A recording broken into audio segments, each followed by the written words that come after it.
Hey guys, in this video I'm going to show you how to generate songs with the KPAI Music Maker. If you find this video helpful, please consider to like this video and subscribe to my channel.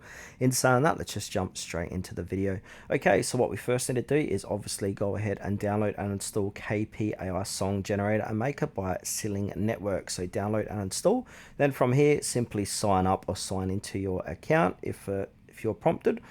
So go ahead and click onto user icon. It'll say welcome back, sign in with Apple, sign in with Google, or sign in anonymously. So I'm just going to sign in with my Google account. I've chosen my Google account. So from here, it's going to redirect me back here. So I'm signed in. So what we first need to do is go ahead and it says here, no creations yet, go create something. So click on the go create button. Now from here, I'm just going to click got it. So we got a prompt here. And on the top of that, we've got a simple tab or custom tab. So I'm just going to run through the simple tab. So now we want to go ahead and enter our prompt here. So our music prompt. Now, before we do that, the top right, we've got instrumental. So we can go ahead and enable that if you don't want any singing, but I want singing. So go ahead and enter your prompt in here. So what I've written here is create a modern pop song with a bright upbeat vibe, medium tempo with electronic drums, warm synths, and an emotional female vocal.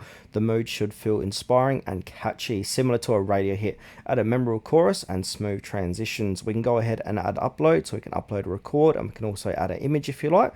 So we can select images. Then from here, we can scroll down, and then it's going to say create. So this is going to be 14 credits to create this. So once you've clicked onto that, it's going to spit out that song for you.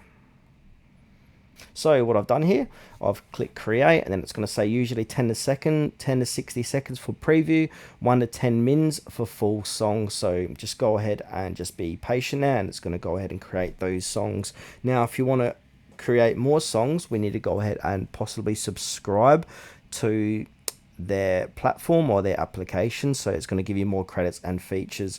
So here we go. So I can go ahead and preview this, I'm pretty certain. So it's given me a title, Shine Like Fireworks. Hit preview. It's not too bad, so I'll click on this one, see what this one sounds like. Yeah, it's exactly the same. So yeah, not too bad. So basically, it's a very easy app to use to create songs